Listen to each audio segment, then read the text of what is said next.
오늘부터 고난이 주는 네 가지 복, 고난이 주는 네 가지 복이라는 제목으로 말씀을 드리고자 합니다. 왜 베드로전서 마무리를 이 고난이 주는 복을 이야기하고 있을까요? 인생의 시작도 고난이지만 마무리도 고난입니다. 그렇지 않아요? 인간의 살아가는 삶이 그렇잖아요. 생로병사 하잖아요. 나고 늙고 병들고 죽는 이 과정들이 다 고난으로 시작해서 고난으로 점철되어지지 않습니까? 그러다 보니까 고난 없이 살아갈 수 있는 인생은 아무도 없습니다. 잠시 좀 쉬는 것 같고 좀 평안같이 보여도 또 다른 고난이 또 다른 색깔로 또 다른 무게로 우리에게 다가올 때가 참 많지 않습니까? 그러다 보니까 사람이 고난을 어떻게 받아들이고 어떻게 내가 수용하고 어떻게 반응하냐에 따라서 그 인생이 달라지게 된다는 말입니다. 사람들이 고난이 올 때마다 여러분 고난을 어떻게 반응하고 어떻게 내가 대응하고 있다고 생각이 드십니까? 보통 6가지 종류의 이 고난의 종류가 있다고 하는데 이것은 각각 떨어진 것이 아니라 어쩌면 단계화되어지고 점층화되어져 있습니다. 한번 여러분은 지금 이 고난이 올 때 난 어떤 형태의 모습으로 지금 반응하고 있는가 한번 생각해 보십시오. 먼저 첫 번째는 기피형이 있습니다. 고난을 주는 사람이 있거나 고난을 주는 환경이 있으면 어쨌든 그 사람을 만나고 싶지 않고 그 환경을 도피하고 싶은 그런 형태가 있습니다. 그래서 나에게 상처와 고통을 주면 어쨌든 내가 고통받지 않고 그 사람을 피하고 그 환경을 자꾸만 피하려고 합니다. 그러나 우리가 고난을 피한다고 해가지고 곰을 피하면 여우 만나고 여우 피하면 호랑이 만나듯이 또 다른 사람들의 또 다른 고난을 만나게 될 때마다 어떻게 늘 피하고 다니면서 늘 어떻게 숨을 살 수만 있겠냐는 거죠. 그러니까 이건 역시 온전하게 고난을 대처하는 방법이 아닐 것 같아요. 두 번째는 책임 전가형이 있습니다. 사람들은 자신의 잘못과 실수를 인정하기가 참 어렵습니다. 어지간한 자존감이 있지 않으면 자신의 실수와 잘못을 제가 잘못했습니다 하고 말하기 힘듭니다. 그래서 그 책임을 누군가 떠넘김으로 말미암아 그 무거운 짐을 좀 내려놓고 싶은 그런 마음들을 가지고 있거든요. 그러다 보니까 내가 어떤 고난을 겪으면 이건 누구 때문에 그렇고 어떤 일 때문에 그렇고 나라가 잘못했고 그리고 사회가 잘못했고 회사가 잘못했고 교회가 잘못했다고 해서 떠넘깁니다. 책임을 전가시켜요. 그러면 내가 조금 그 책임의 짐에서 눌리는 것들이 좀 해방될 때가 있지 않습니까? 세 번째는 이 책임을 전가하면서 나타나는 현상 중에 하나가 원망불평이죠. 내가 그때 저 사람이 보정설 할 때 내가 강하게 뿌리쳐야 되는데 저 사람이 자꾸만 건면하니까 정에 끌려서 어쩔 수 없다 보니까 이렇게 어려움을 겪었다고 원망불평할 때가 있죠. 내 사는 사람도 참 있는데 우리 아들들, 딸들이 사업을 한다고 좀 도와달라 했는데 내가 그때 안 도와줘야 되는데 괜히 도와주다가 이제 내가 달새방, 전새방도 얻지 못하고 이런 어려움에 처해 있다고 하면서 그때 뿌리지 못한 것에 원망불평할 때도 있습니다. 그리고 네 번째는 우리가 무장형이 있어요. 싸우는 겁니다. 이제 누구한테 네 때문에 그랬다. 네가 그때 그렇게 안 했으면 내가 그렇게 안 했을 건데 이렇게 이야기하다 보면 와, 내 잘못만 있었나? 그때 네가 그렇게 안 했으면 됐지. 이러다 보니까 마음에 극한 그런 감정이 복받쳐오면 어떤 데는 폭언이나 폭행을 하게 됩니다. 거친 말을 하게 되고 욕을 하게 되고 난도 이러면 주먹 잡고 싸우게 될 뿐만 아니라 심하면요 사람을 죽이기까지 하는 그런 일도 벌어지게 되어집니다. 그리고 나면 이제 다섯 번째는 우리 삶에 보면 이제 절망형이 나타납니다. 그래, 인생은 이렇게 고난으로 왔다 고난으로 가는 거라. 나는 안 돼, 나는 못 돼, 나는 할 수 없어. 이런 모든 걸 내려놓아 버립니다. 그러다 보니까 삶의 의욕이 잃어버리고 우울증에 사로잡히게 되어지고 모든 삶의 생기들을 다 잃어버릴 때가 있지 않습니까? 이런 삶을 가만히 돌아보십시오. 우리가 기피하고 책임을 전가하고 원망불평하고 그리고 무장한다고 또 우리가 절망한다고 해서 그 문제 해답이 있던가요? 안 되는 줄 알지만 해답이 없는 줄 알면서도 불구하고 우리가 그 속에서 사실은 그 틀 속에서 아직 빠져나오고 있지 못한 우리의 모습은 아닌가요? 마지막 여섯 번째가 성숙행입니다. 우리 예수를 믿는 사람들은 이 고난 가운데도 우리 하나님이 함께하는 줄 믿습니다. 고난 가운데 하나님의 뜻이 있을 것이다. 하나님이 합력하여 선을 이루어 주실 것이다. 그럴 때 하나님이 고난의 나를 유익하게 만들어 줄 것이다. 많은 사람은 고난을 부정적으로 봅니다. 얻기를 바랍니다. 있어서는 안 될 것으로, 고난은 나도 죽이고 놈도 죽인다고 생각합니다. 독약처럼 고난을 생각합니다. 그러나 우리가 고난을 기피하지도 말고 전가하지도 말고 원망, 불평, 무장, 절망할 수도 있어요. 그러나 그 속에서 빨리 빠져나와서 성숙하게 고난을 주신 하나님의 뜻을 헤아리고 고난을 통해서 내게 줄 유익이 무엇인가를 우리가 살피고 받아들인다면, 성숙하게 받아들인다면 고난은 독약이 아니라 우리에게 보약이 되게 될 줄 믿습니다. 왜 베드로전서 5장을 마무리하면서 베드로가 이 말씀을 했을까요? 그 이유는 자신이 이전의 삶을 돌아보면 뼈저리게 고난 가운데 살았던 삶이거든요. 어부 생활하며 가족을 먹여 살리며 살다가 예수님께서 제자로 부르실 때 모든 것 버려두고, 가정을 버려두고 배를 버려두고 예수를 쫓았습니다. 제대로 배우지 못한 베드로, 평범한 베드로가 주는 그리스도 살아계신 하나님의 아들이라고 고백할 때에 베드로야 그걸 알게 한 것이 너가 아니고 하나님이다 라고 이야기하면서 첫 신앙 고백을 통해 하나님께 인정을 받았고, 그리고 예수님의 수제자가 되었습니다.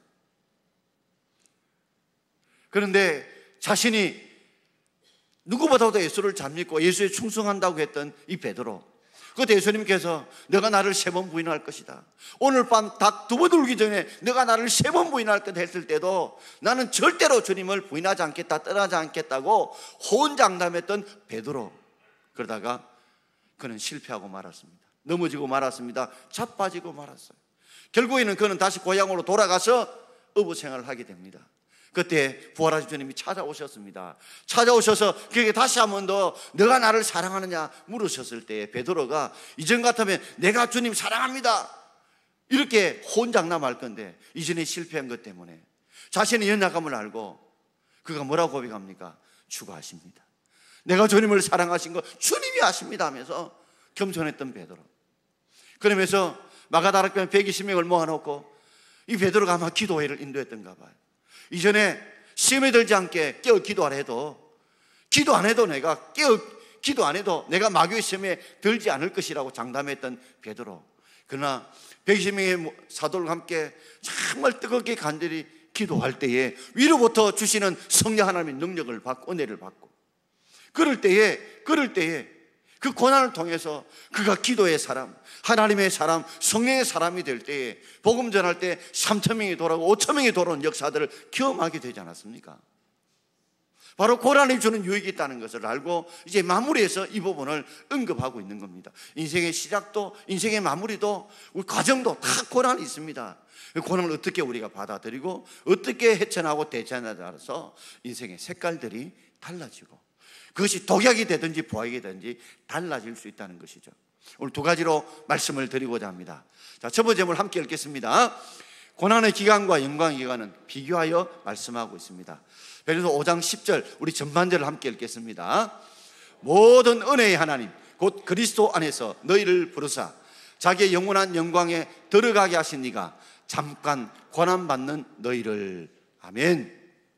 모든 은혜의 하나님, 우리 하나님은 은혜를 주시는 하나님인 줄 믿습니다. 어떤 은혜? 모든 은혜, 우리 삶에 있어서 필요한 모든 은혜, 영적인 은혜, 물질적인 은혜, 건강의 은혜, 그리고 신앙의 은혜, 살아가는 삶의 은혜를 우리 하나님이 주시는 분인 줄 믿습니다. 모든 은혜의 하나님, 곧 하면서 같은 말이죠. 그분이 우리에게 모든 은혜를 주셨는데 그것이 바로 그리스도 안에서 우리를 부르시고 자기의 영원한 영광에 들어가게 하신 그 하나님이라는 말이죠. 그리스도 안에서란 말은 바로 그리스도께서 우리를 대신하여 십자가에 죽으시지 않았다면 하나님과 우리의 관계는 아무 관계도 없죠.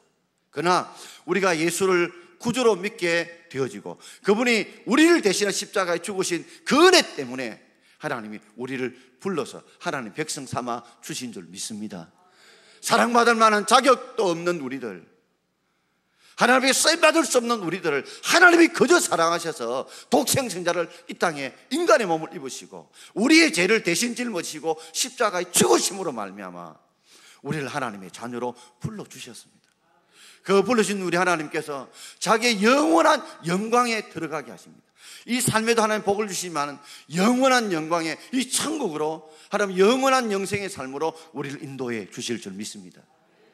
바로 하나님이 우리를 영원한 영광으로 우리를 이끌기 위해서 필요한 과정이 뭘까요? 잠깐 고난을 받게 하실 줄 믿습니다. 이걸 비교하고 있죠. 이 땅에 살아가면 잠깐 고난이 오지만 그러나 주님이 주시는 것은 영원한 영광입니다.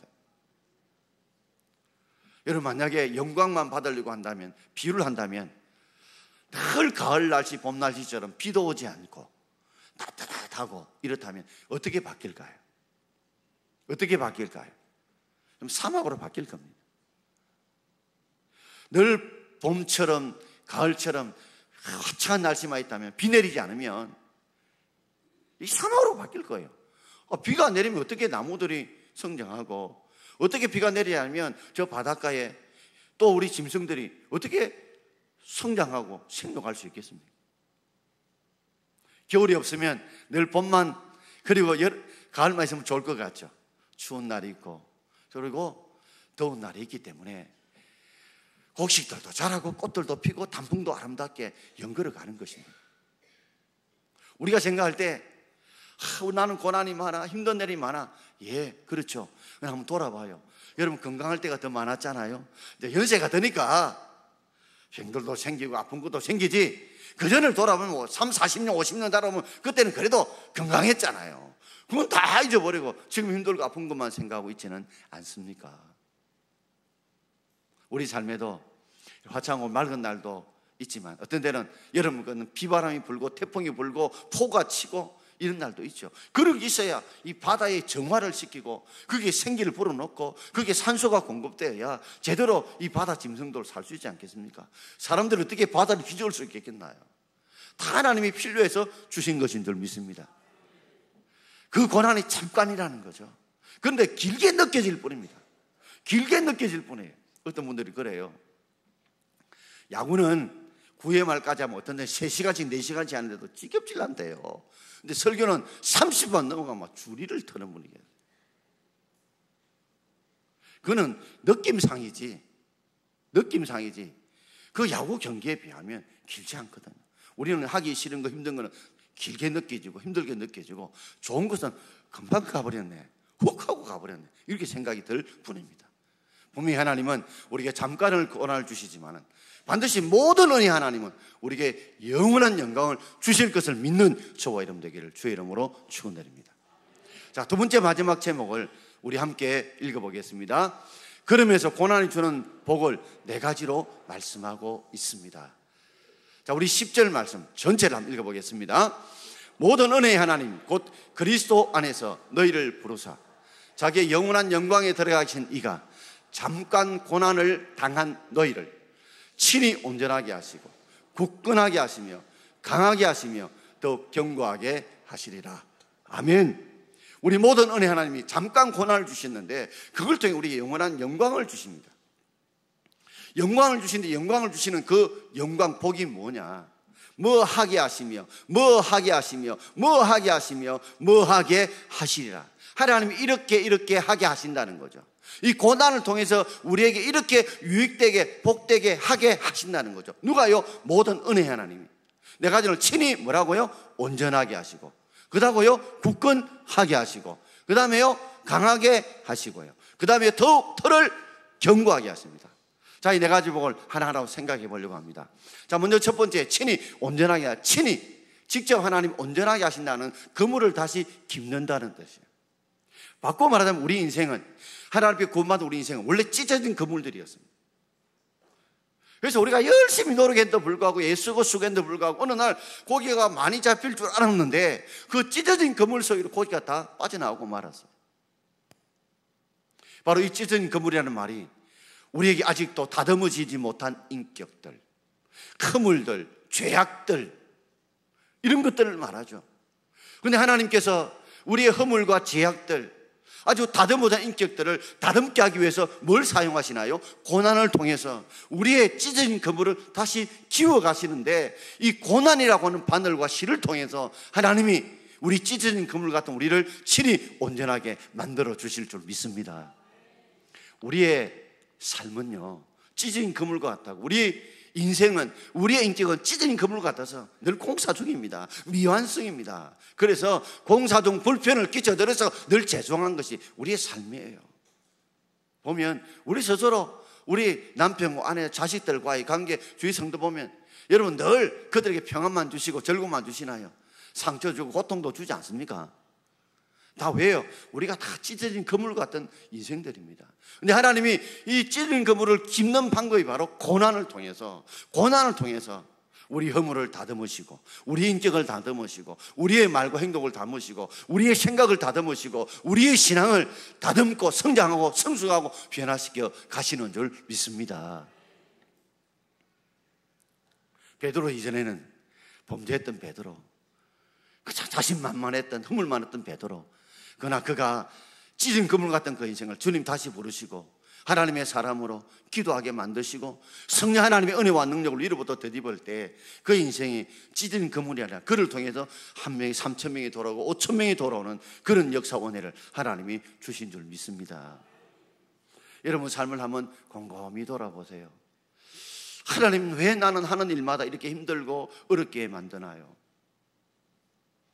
바로 그는 여러분 인생이 아직도 찢어진 그물이기 때문에 그렇습니다.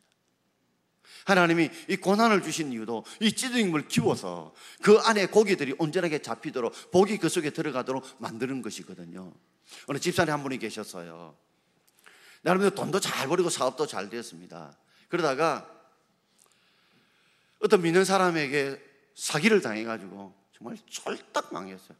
대박 치던 사업이 쪽박치게 났습니다. 이전에는 주일 예배만 살짝 드리고 갔고 예배 드릴 때마다 졸고 했던 분이 이 사업이 쫄딱 망하니까 예배당 오면 말씀만 듣고 찬양을 부르면 눈물이 앞을 가리는 거예요. 늘 그 기도가 보면 하나님, 내 인생은 산산조각 났습니다. 내 인생은 산산조각 났습니다. 내가 아무리 힘쓰고 애써도 이제는 재기할 수 없습니다. 하나님, 내 인생을 왜 이렇게 만들었습니까? 왜 이렇게 만들었습니까? 늘 그런 원망불평이 그의 기도였고 하소연이었습니다. 그러다가 목사님을 만나게 되었어요. 목사님, 내 인생을 하나님 왜 이렇게 만드셨습니까? 왜 이렇게 산산조각으로 만드셨습니까? 그러자 목사님이 그렇게 말했대요. 집사님, 하나님이 집사님 인생을 다 만드신 게 아니고 지금 만들어가고 있어요. 지금 만들어가고 있습니다. 그러므로 고난이 유익이 되게 하실 하나님을 바라보시고 믿음으로 주님 붙들어 보십시오. 그런 마음을 가지고 예배를 드리게 되는데, 찬송도 부르고 기도하는데, 돌아보니 이전에 내가 돈 번다고 세상 연락에 취해서 살았던 자신을 돌아보게 된 겁니다. 늘 바쁘다고 힘들다고 하나님의 맡겨진 직분도 충성하지 못하고 예배도 등한시하고, 그래서 오면 말씀이, 그 돈 버는 재미에 그 말씀의 귀에 들리지도 않았어요. 그러나 고난당하고 모든 걸 잃어버리고 나니까 하나님 음성에 귀를 기울이게 되었어요. 그리고 자신의 잘못을 뉘우치고 회개하고 이제 초심으로 돌아가 자주가는 마음을 가지고서 하나님 앞에 엎드려, 하나님, 이 고난을 통해서 나를 다듬어 달라고, 나를 변화시켜 달라고, 나를 하나님 붙드는 믿음의 사람 되게 해달라고. 그리고 3년 동안 참 어려운 고난과 역경이 있었지만 하나님께서 그게 다시 사람을 붙여주시고 도와주셔서 이전만큼은 되지 못해도 사업이 어느 정도 기반에 오르고 난 뒤에 목사님이 간증을 하라고 하루는 이야기를 했던가 봐요. 그 집사님이 간증을 합니다. 간증하는 내용이 그거예요. 저는 고난을 통해서 인생이 끝이라고 생각했는데 하나님, 고난을 통해서 내 인생 속에서 세상 쾌락에 살았고 세상 욕망에 살았고 돈밖에 몰랐던 나로 하여금 하나님 앞에 집중하고 하나님께 마음을 돌이키도록 변화시켰다고. 우리 하나님이 합력에 선 이루신 분이라고, 고난이 유익이라고, 그러면서 눈물을 흘리며 간증을 했다고 합니다. 그렇습니다. 하나님, 우리를 이 고난으로 친히 온전케 하십니다. 고난은 반드시 우리의 찢어진 그물을 하나님 키우셔서 더 많은 복이 들어가도록 만드시는 과정인 줄 알고, 고난 가운데 원망불평하고 그리고 다투고 절망하기보다는 고난을 통해 주시는 하나님의 유익을 바라보고 주님을 더 사랑하고 더 주님을 붙들고 더 주님께 매달리는 저와 여러분 되기를 주의 이름으로 축원드립니다. 두 번째 복은 굳건하게 하시는 복입니다. 이 굳건하다는 말은 기초를 닦는다, 털을 든든히 한다는 말이죠. 여러분, 고난은요, 우리의 기초를 튼튼해야 합니다. 우리 교회 건물이 있지만 이 건물 밑에 기초를 세웠는데, 사실 보면 기초를 세우는 그 비용이 엄청 많이 들어요. 많이 들지만 어떻게 보면 쓸모가 없어요.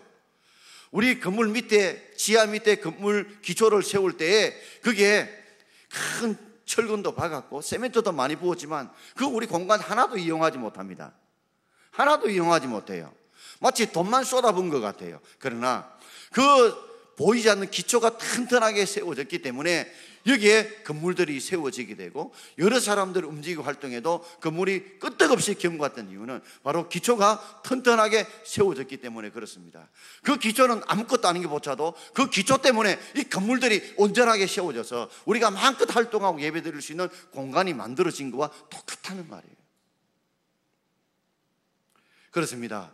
우리 삶의 고난은요, 우리를 기초를 튼튼하게 만듭니다. 그래서 당장은 아무 쓸모없는 것같이 보지만 이 고난의 기초가 튼튼하면 튼튼할수록 하나님 우리에게 더 영광의 집들을 세워가시고 더 많은 열매를 우리에게 맺히게 하시고 세워지게 하시는 하나님의 복이 되는 줄 믿습니다. 그렇습니다. 잊지 마셔야 돼요. 고난요, 정말 쓸모없는 것같이 보여요. 그러나 고난이 올 때 신앙이 기초가 든든해집니다. 믿음의 기초가 든든해져요. 그의 인격의 기초가 든든해집니다. 삶의 기초가 든든해져요. 여러분, 아빠 보셨죠? 이전에 그렇게 운동해라도 운동 안 하고 그렇게 음식물 조심해라 조심 안 하던 사람이 질병의 고난이 오게 되면 그때부터 운동을 하게 되고 그때부터 음식물 조절하게 되는 것, 그걸 통해서 우리 건강의 높이를 세워가는 것과 똑같습니다.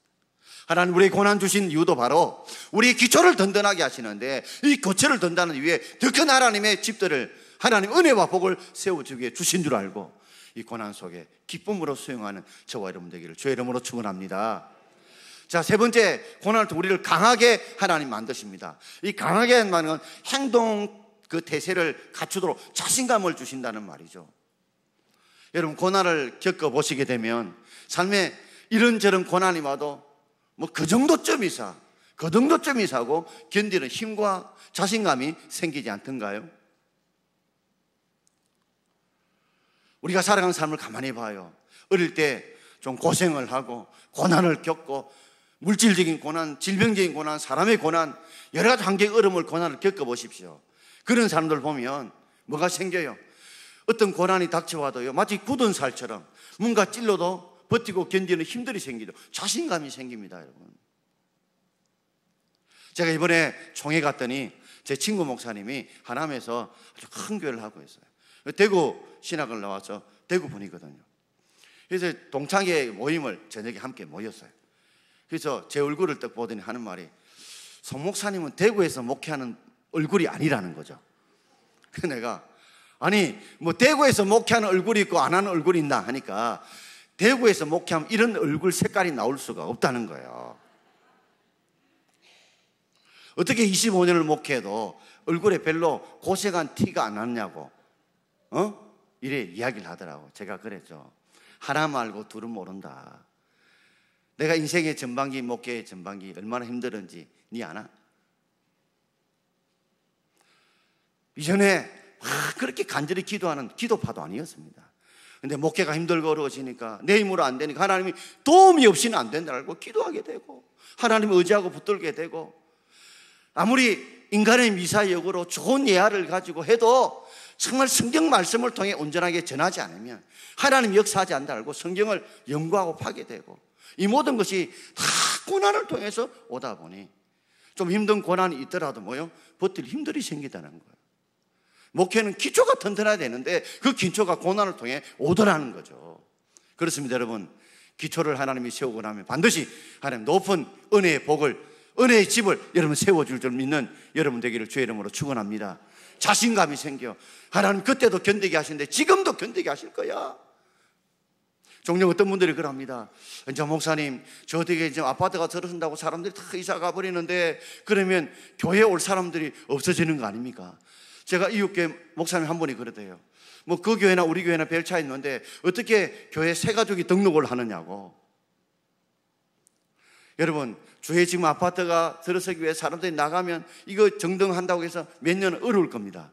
그러나 우리 이거보다 더 힘들 때, 이전에 이 앞에 사창가도 있었고 어려운 환경에도 우리 교회가 이만큼 성장해 왔는데, 저는 앞으로도 하나님이 도우시면 성장하고 성숙할 수 있는 줄 믿습니다. 왜? 어려움들을 겪어왔기 때문에 그런 환경에도 우리가 헤쳐나오고 이게 나왔잖아요. 그것이 하나님의 은혜와 하나님의 도움 아닙니까? 그러므로 고난 앞에서 반드시 이 고난은 우리의 영적인 맷집을, 삶의 맷집을, 인격의 맷집을 하나님이 키워가는 과정이라 생각하시고, 이 고난이 반드시 자신감을 갖게 하는 힘인 줄 알고 고난을 유익하게 받아들이는 저와 여러분 되기를 주의 이름으로 축원합니다. 자, 마지막 네 번째입니다. 바로 이것은 우리는 털을 견고하게 한다. 이 말은 흔들리지 않게 한다는 원문 뜻을 가지고 있어요. 같은 비슷한 의미지만 고난을 통해서 우리가요 있으면 얼마나 우리를 넘어뜨리는 비바람들이 많이 봅니까?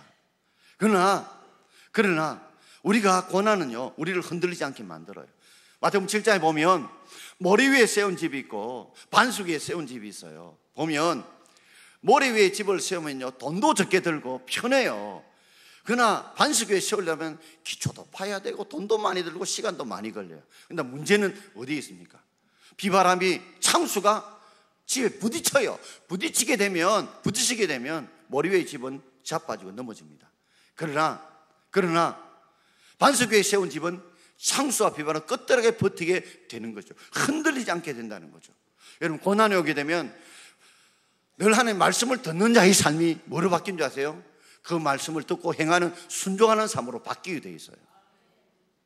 고난이 없으면 말씀을 듣고 말지만은 고난을 겪고 고난 속에 삶을 찾으면 내가 순종하는 삶으로 바뀌게 돼요.